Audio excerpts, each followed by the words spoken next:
요즘 자신의 다이어트 방법을 홍보하고 다니는 한 사람이 있습니다.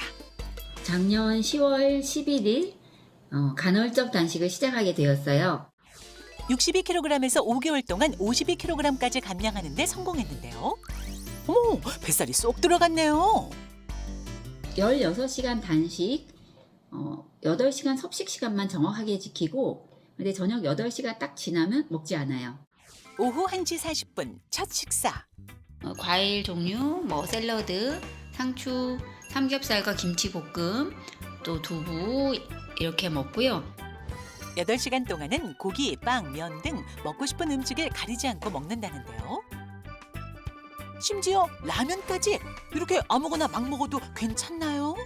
2년 반 전에 제가 식이요법을 철저하게 지키고 운동을 하루에 1시간씩 해서 8kg 정도를 100일 만에 뺀 적이 있어요.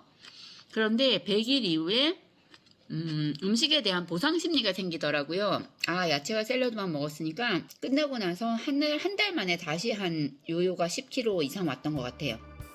다이어트들에겐 금지된 간식까지 야무지게 챙겨 먹습니다. 잠시 뒤인 오후 2시 30분. 식단을 따로 하지 않고 이것저것 먹어도 영양제만큼은 매일 챙겨 먹는다는데요. 지금은 저녁 7시 30분이고요. 저녁은 이렇게 고구마, 또 이렇게 프로틴 바인데요. 그리고 기존에 파는 그냥 플레인 요거트, 계란 이렇게 저녁을 먹을 거예요. 너무 맛있고요.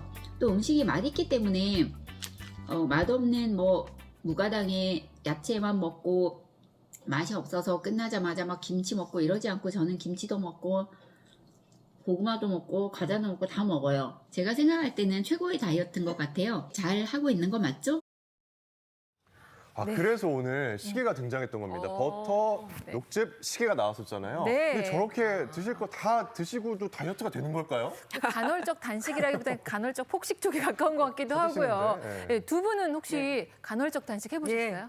당연하죠. 모든 유행하는 다이어트는 다 해봤어요. 그런데 정말 어려운 게 6시 이후에 좀 안 먹어야지, 단식 기간을 좀 지켜야지 했는데 야식의 유혹이 정말 무섭더라고요. 쉽지 않죠. 아니 저녁에요. 밥 뭐 안 먹고 자면은 자다 깨던데요. 서태웅 씨 어때요? 저는 좀 약간 보기와 다르게 굉장히 예? 잘 지키고 있어요. 저는 24시간 중에 예. 딱 4시간만 밥을 먹습니다. 나머지 그래요? 20시간은 공복을 유지를 해요. 아니 엊그저께 보니까 여기 방송국 앞에 그 저녁에 치킨집에 계시던데. 그러니까 제가 설명을 해드리면은 네네. 아점으로 1시간 먹고 예? 저녁에 술이랑 같이 3시간 이렇게 합쳐서 4시간. 중간중간에 이제 20시간을 안 먹는 거죠. 그게 무슨 간헐적 다이어트예요. 간헐적 제대로 단식. 드시네요. 예. 지금 잘못 이해하고 계신 것 같은데요. 예, 아닌가요? 간헐적 단식이란 대체 무엇인지 지금 정의를 짚어보고 가겠습니다. 김 교수님. 네, 우리가 단식이라고 하면은 식사를 아주 안 하는 거를 이야기하는 거예요. 그런데 이제 간헐적 단식은 일정 시간 동안 식사를 하지 않고 그리고 다시 식사를 하는, 다시 말씀드리면 시간을 좀 제한을 해서 식사 조절을 하는 방법이라고 이야기할 수 있습니다. 우리가 음식이 들어오지 않으면은요, 우리 체내는 공복 상태를 유지하게 돼요. 그렇게 되면은 인슐린의 저항성이 좀 낮아지고요. 그리고 섭취한 지방이 케톤체로 좀 바뀌어가지고 에너지로 사용이 되게 됩니다. 그렇게 되면은 우리가 몸속에 있는 체지방이 좀 빠지면서 이게 좀 살이 빠지는 게 되는 거죠. 더 정확히 말씀드리면은요, 일정 시간 동안 공복 상태를 유지하시면서 우리 체내가 이제 공복을 하게 되면은 신진대사를 좀 쉬어서 활성화시킬 수 있는 도움이 되고요. 그만큼 식사 시간이 줄어들기 때문에 식사량 섭취가 줄어들어서 체중이 감량한다고 이야기할 수 있습니다. 근데 이제 제 주변에 간헐적 단식을 하시는 분을 보면은 네. 이 공복 시간과 식사 시간이 그 비율이 제각각이에요. 그래요? 아까 서태훈 씨도 그렇고 누구는 15대 9, 누구는 16대 8 이런 식으로 막 다른데 이 비율에 따라서도 좀 효과가 달라지는 건가요? 어떤가요, 교수님? 네, 공복 시간과 식사 시간의 비율에 따른 차이일 뿐이지 공복 한두 시간의 차이로 효과가 크게 달라지는 건 없습니다. 간헐적 단식의 기본은 하루에 12시간 이상 공복을 유지하는 것이 가장 중요한 것이기 때문에 본인의 생활 패턴에 따라서 공복 시간을 적절하게 확보하는 것이 매우 중요하고요. 일일 일식을 하는 23대 1의 단식은 23시간 동안 공복을 유지하는 것이고요. 가장 많이 시도하는 16대 8 단식은 16시간 공복을 유지하는 것입니다. 네, 저렇게 먹어도 이제 간헐적 단식 다이어트는 이제 공복 시간만 지키면 괜찮은 건지 또 건강에 문제는 없는지 또 걱정병이 도져가지고요. 두 분 선생님 어떻게 생각하시나요? 김 교수님부터 말씀 부탁드릴게요.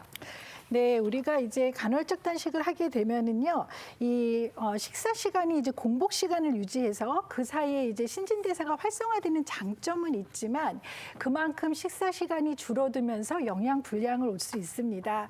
그래서 간헐적 단식은 우리가 하지 말아라 하는 건 해야 된다 이렇게 이야기하기보다는요, 본인의 식사의 상태에 따라서 이것을 유지하되 조금 골고루 제대로 드시는 것이 필요하다고 말씀드릴 수 있습니다. 골고루 제대로 이 네. 식품 영양학적인 관점에서 또 짚어주셨고요. 권 교수님.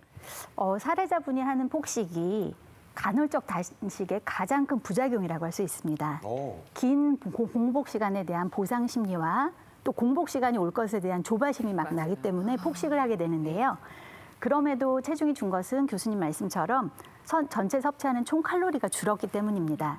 그렇지만 문제는 아이스크림이나 라면 많이 드셨잖아요. 네. 이렇게 단순당이 많이 든 탄수화물을 지속적으로 섭취하게 되면 대사증후군이 발생할 위험성도 높아지고 결국에는 체중이 다시 증가할 수밖에 없게 됩니다. 네. 아니, 요즘에는 뭐 간헐적 단식이라고 표현 많이 하는데 예전에는 그냥 뭐 저녁 건너뛰기 단순하게 저녁을 하루 그냥 안 먹는 이런 다이어트도 많이 있었잖아요. 그거랑 좀 같은 맥락이라고 생각하면 될까요? 네, 엄격히 말씀드리면 좀 느슨한 간헐적 단식이라고 이야기할 수 있죠. 예, 저녁 식사를 하지 않게 되면 그만큼 공복 시간이 확보가 되기 때문인데요.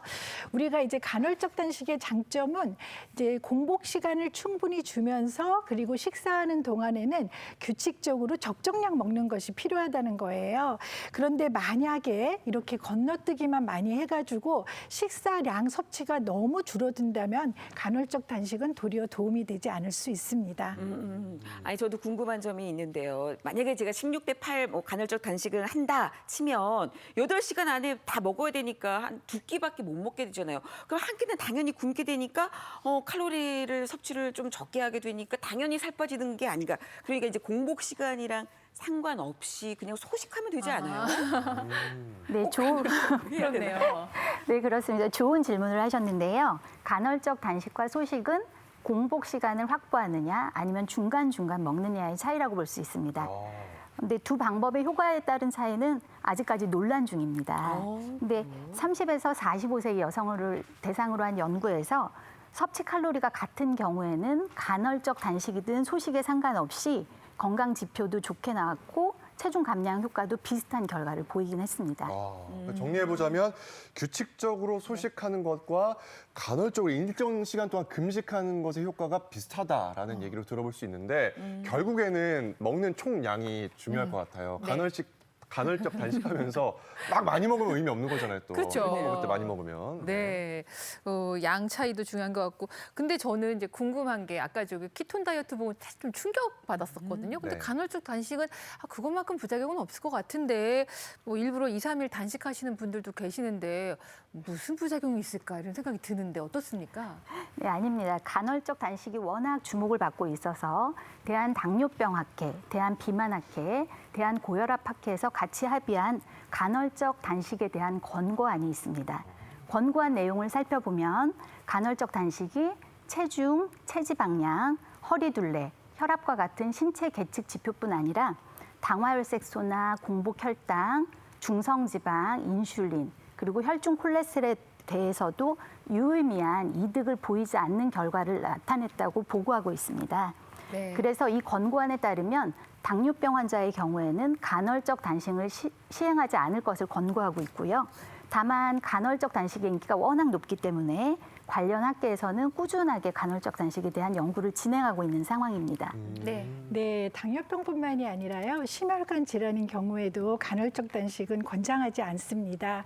미국 심장협회에서 의하면은요. 8시간 미만으로 식사를 단식한 경우와 일반 식사를 한 경우에 심혈관 질환으로 인한 사망률이 91%나 위험률이 증가한 것으로 보고되고 있습니다. 따라서 심혈관 질환이 있으신 분들은 간헐적 단식을 피하는 것이 꼭 필요합니다. 네.